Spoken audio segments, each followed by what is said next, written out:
अस्सलाम वालेकुम जी, आपको खुशामदीद कहेंगे जोर का जोड़ में। और जनाब, मैच जारी है इंग्लैंड और नीदरलैंड्स का, और अब बिल्कुल ही मंजर कुछ तब्दील हुआ पड़ा है। इंग्लैंड ने 339 रन का टारगेट दिया है नीदरलैंड्स को, यानी कि 340 नीदरलैंड्स को स्कोर करने हैं, और अब तक सिर्फ 8 रन नीदरलैंड्स ने बनाए हैं, और ये तकरीबन चौथा ओवर जो है अब शुरू होने वाला है। तो हाफिज साहब, कहा जाए कि इंग्लैंड फॉर्म में आ गया इस मैच में? देखिए, एक तो निस्बतन कमज़ोर और आसान हरीफ है उनके सामने, लेकिन इंग्लैंड खेला आज भी वैसे ही है। आप देखिए, उनकी इब्तदाई विकेटें गिरी हैं, और जब हम इससे पहले बात कर रहे थे तो 200 पर तकरीबन उनकी 6 विकेट्स गिर चुके थे, और उससे पहले ही 6 विकेटें, मतलब 200 से भी पहले रन पर गिर चुकी थी। तो ये जो कमज़ोर हरीफ है उसकी वजह से ही आज वो रन 340 तक वो पहुँचे हैं। अगर कोई अच्छी टीम होती तो कोई इसमें ऐसी बात नहीं थी कि इंग्लैंड फिर 200 से पहले आउट हो जाता। तो आज चूंकि हॉलैंड है, वसाइल के एतबार से कमज़ोर टीम है, तजर्बा भी नहीं है, बहुत सारी चीज़ें ऐसी हैं जिनका उनको नुकसान होता है, और उसका इंग्लैंड जैसा प्रोफाइल नहीं है। इंग्लैंड जैसा प्रोफाइल नहीं है, तो इंग्लैंड ने उसका भरपूर तरीके से फ़ायदा उठाया और 339 रन जोड़े, 340 का उन्हें हदफ दिया। तो इसका फ़ायदा हुआ है कि हॉलैंड के ख़िलाफ़ मैच था। और जो फॉर्म वाली बात है, बिल्कुल जब इतने रन आप कर लेते हैं तो फॉर्म इस तरीके से तो हम नहीं कह सकते कि कोई बहुत ज़्यादा वो मुश्किलात इस तरीके से थी उनको कि फ़ॉर्म की वापसी थी। यहाँ पर फॉर्म से ज़्यादा मसाइल टैक्टिकल थे कि हिकमत अमली के एतबार से उनकी गलतियाँ थी। आज भी वो वैसे ही खेले हैं। वो तो भला हो बेन स्टोक्स का और क्रिस वोक्स का, कि जिनकी वजह से वो रन्स इतने ज़रूर बनाने में कामयाब हो गए हैं कि ये हॉलैंड को हरा सकते हैं। वैसे ये 250-300 के दरमियान भी, 250 से 300 के दरमियान में भी अगर रन्स करते हॉलैंड के ख़िलाफ़ तो इंग्लैंड उनको उतने रन्स में भी पकड़ सकता था। लेकिन ये है कि जो बहुत ही ज़्यादा उनका एतमाद ख़राब था, उसमें ज़रूर बेहतरी आई होगी, और ये पाकिस्तान के लिए कोई अच्छी खबर नहीं है। क्योंकि अगर इंग्लैंड का एतमाद ख़राब था, ख़राब ही रहता तो बेहतर था, क्योंकि इसके बाद इनका मैच पाकिस्तान के ख़िलाफ़ है, और पाकिस्तान के लिए वो मैच एक नॉकआउट ही है, क्योंकि इंग्लैंड को तो कोई फ़र्क नहीं पड़ना पाकिस्तान को ना इससे कि हारने से या जीतने से। वो उनके साथ रैंकिंग में क्या होता है, चैंपियंस ट्रॉफी के लिए क्या होता है, उधर क्या होता है, उधर क्या होता है, ये एक अलग बहस है। लेकिन इस वर्ल्ड कप में अगर वो मैच हार जाते हैं तो उनका उसको कोई फ़र्क नहीं पड़ता है। हाँ, अगर वो जीतते हैं तो पाकिस्तान की जो वर्ल्ड कप का सफ़र है या जो उम्मीदें आगे जाने की, वो यकीनी तौर पर उसको शदीद नुकसान पहुँचता है और पाकिस्तान को वापस आना पड़ सकता है। पाकिस्तान के लिए अच्छी खबर नहीं है। इंग्लैंड के लिए ये है कि अगर वो आज अच्छा खेलें हैं तो ये उम्मीद की जा सकती है कि पाकिस्तान के ख़िलाफ़ उनका मैच बेहतर हो सकता है। देखें, उनके ऊपर से आप तो पहले से ही कह रहे हैं कि आपको लगता है कि अब मुझे एक चीज़ लगती है, क्योंकि उसकी वजह ये है ना कि अगर आप खालिस्तान खेल के को जो रुझान है उसको देखते हुए बात करते हैं ना हम, तो ये लगता है कि एक टीम जो बिल्कुल बहुत अच्छा नहीं खेल रही होती, कोई एक मैच अच्छा खेल जाती है, तो हो सकता है वो पाकिस्तान के ख़िलाफ़ अच्छा खेल जाए, अल्लाह करेगा ना खेले, लेकिन ये इम्कान तो मौजूद है ना, क्योंकि उनके पास ऐसे नहीं है कि उनके पास कोई वसाइल की कमी है, उनके खिलाड़ी उतने ज़्यादा बासलाहियत नहीं है। लो जी, पहली विकेट जो है वो निकल गई है इंग्लैंड की, ठीक है जी, और डी आउट हो गए हैं, और ये साहब पहली विकेट के साथ डी आउट हो गए हैं जी। तो 10 रन गेंदों पर 5 रन, 12 पर पहली विकेट।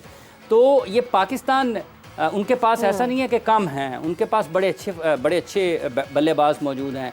हाँ, फास्ट बॉलिंग उनकी उतनी ज़्यादा अच्छी नहीं है, लेकिन आज वोक्स जैसे गेंदबाजी कर रहे हैं, हाँ। इनका गेंद घूम रहा है, स्विंग हो रहा है, अगर आप उसको देखते हैं, ऑफ द विकेट भी, ऑफ द पिच भी उसको मदद मिल रही है आज फिर। तो इन सब चीज़ों को देखते हुए पाकिस्तान के ख़िलाफ़ अगर जैसे आज बेन स्टोक्स ने बारी लगाई है, एक आध ऊपर से बारी लग गई तो पाकिस्तान के लिए मुश्किलात होंगी, जो कि अच्छी चीज़ नहीं है। पाकिस्तान को कम से कम सेमीफाइनल में तो जाना चाहिए ना। देखें, मैक्सवेल ने इतना कुछ कर दिया है एक टांग पे खड़े होके, तो ये जो 22 टांगें पाकिस्तान खिलाड़ियों की मैदान में उतरनी है, इनको चाहिए कि अब वो कम से कम मैक्सवेल की इनिंग्स की लाज। आज प्रैक्टिस भी की है, शादाब ने भी की है। हाँ, एक ऑप्शनल ट्रेनिंग सेशन हुआ था पाकिस्तान क्रिकेट टीम का, उसकी तफसीलात मैं बता देता हूं कि जो ऑप्शनल ट्रेनिंग सेंटर हुआ है उसके मुताबिक आज पाकिस्तान क्रिकेट टीम के खिलाड़ियों ने जो ट्रेनिंग की है उसके मुताबिक हारिस और शादाब ने उसमें हिस्सा नहीं लिया है, जबकि उन्होंने आराम के इब्रार अहमद, इमामुल हक और नवाज़ ने भी ट्रेनिंग नहीं की है। अच्छा। तमाम खिलाड़ियों ने जो फील्डिंग ट्रेनिंग है, फील्डिंग सेशन में भरपूर तरीके से हिस्सा लिया है। फास्ट बॉलर ने अपनी प्रैक्टिस की है, और फास्ट बॉलर जो हैं प्रैक्टिस सेशन के दौरान बॉलर ने स्टंप पर पानी की बोतल रखकर फास्ट बॉलिंग की है। यानी कि ये ऐसे है कि आप अपनी अगर स्टंप्स के ऊपर पानी की बोतल रखकर प्रैक्टिस करते हैं तो इसका मतलब है कि अपनी लाइन लेंथ को बेहतर करने के लिए, चूँकि पाकिस्तान के लिए मसला ये रहा है कि ये विकेट टू विकेट बॉल नहीं करते रहे, तो उसकी बेहतरी के लिए ये एक मेरा ख्याल है इन्होंने आज हरबा इख्तियार किया कि अपनी लाइन लेंथ को बेहतर बनाने के लिए, वापस अपनी बेसिक्स को ठीक करने के लिए अगर हम ये वाली हिकमत अमली इख्तियार करते हैं तो ये एक अच्छी चीज़ है कि अगर आप चलिए जी कुछ भी करें, मैं तो कहती हूँ अच्छा परफॉर्म करें, ये सबसे इम्पोर्टेंट चीज़ है। अच्छा जनाब, वो बाबर आजम का वो रैंक छिन गया है उनसे। अच्छा एक सेकंड, मैं कुछ करेक्शन सॉरी सर, शादाब ने प्रैक्टिस सेशन में हिस्सा लिया है, शादाब ने प्रैक्टिस सेशन में हिस्सा लिया है। शादाब खान समेत तमाम बॉलर्स ने बॉलिंग की है, चूंकि शादाब कंकशन का शिकार हुए थे तो उन्होंने आज बॉलिंग सेशन में हिस्सा लिया है। फ़खर जमान के अलावा तमाम बैटर्स जो हैं उन्होंने बैटिंग की है और इस मौका पर पाकिस्तान क्रिकेट टीम क्यों नहीं की वैसे? यार जाके सीधा ही करेंगे इंग्लैंड के खिलाफ इंग्लैंड के खिलाफ सीधा करेंगे तो ये पाकिस्तान के लिए एक अच्छी चीज़ है। जैसे टारगेटेड प्रैक्टिस सेशन जो फास्ट बॉलर्स की है, ये ऐसा है कि जैसे टारगेटेड अगर स्टम्प्स को अटैक करेंगे ना पाकिस्तान के फास्ट बॉलर्स तो ये मुश्किल पैदा करेंगे इंग्लैंड की, आसान नहीं होगा क्योंकि शाहीन को उसके लाइन पर गिरे, अच्छी लाइन लेंथ पर उसकी गेंदें गिरेंगी तो दुनिया के किसी भी बल्लेबाज को खेलना, शाहीन को खेलना बड़ा मुश्किल होगा। हारिस करते हैं, फिर अगर कोई भी उस दिन खेले, वसीम जूनियर तो वैसे ही दोनों मैचेस में उन्होंने बड़ी अच्छी गेंदबाजी की है, हसन खेलते हैं, वसीम खेलते हैं, जो भी खेलते हैं, तो पाकिस्तान के लिए अच्छा है। तो ये ट्रेनिंग सेशन की जो रिपोर्ट वहाँ से हमें मिल रही है इंडिया से, वो ये बताती है कि टारगेटेड प्रैक्टिस सेशन जो है, और इसकी ज़रूरत भी है पाकिस्तान को, इसकी ज़रूरत भी है।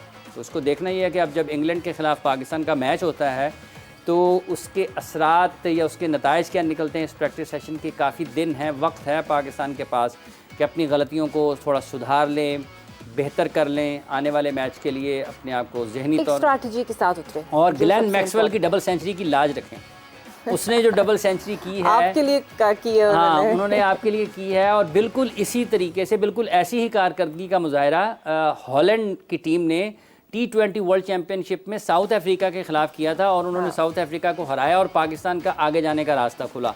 तो इस मैच में जो कि कल खेला गया, जिसमें ग्लेन मैक्सवेल ने डबल 100 किया और ज़ख्मी किया, ज़ख्मों से चूर चूर थे, क्रैम्प्स पड़े हुए थे, उनके चला नहीं जा रहा था। अब कम से कम उस डबल सेंचुरी के तो पाकिस्तान के खिलाड़ियों को लाज रखनी चाहिए, ये मैच जीतें, और उससे पहले दुआएं करें कि न्यूजीलैंड और श्रीलंका के मैच का नतीजा भी जैसा पाकिस्तान चाहता है वैसा ही है, या बारिश हो जाए, कोई ना कुछ हो। अच्छा जनाब, वो बाबर आजम से रैंकिंग हम बड़ा करते रहे, दूसरे नंबर पर आ गए हैं बाबर आजम फाइनली। शुभमन मेरा ख्याल है पहले शुभमन गिल चले गए जी। देखें अब ये जब आप इतने लंबे अरसे तक आईसीसी की रैंकिंग में, वनडे रैंकिंग में नंबर 1 रहें और एन वर्ल्ड कप के मौका पर, वर्ल्ड कप के दौरान जारी होने वाली रैंकिंग में अगर बाबर आजम अपनी पोजीशन खो दें तो यकीनी तौर पर ये इस लिहाज से, वैसे इस रैंकिंग को एक तरफ रख दें, कारकर्दगी भी ख़राब रही है, लेकिन ये बात ठीक है जी, 2.5 साल नंबर 1 रहे हैं वो, 2.5 साल तक। ऐसे अगर रन्स कर लेंगे तो फिर चले जाएंगे।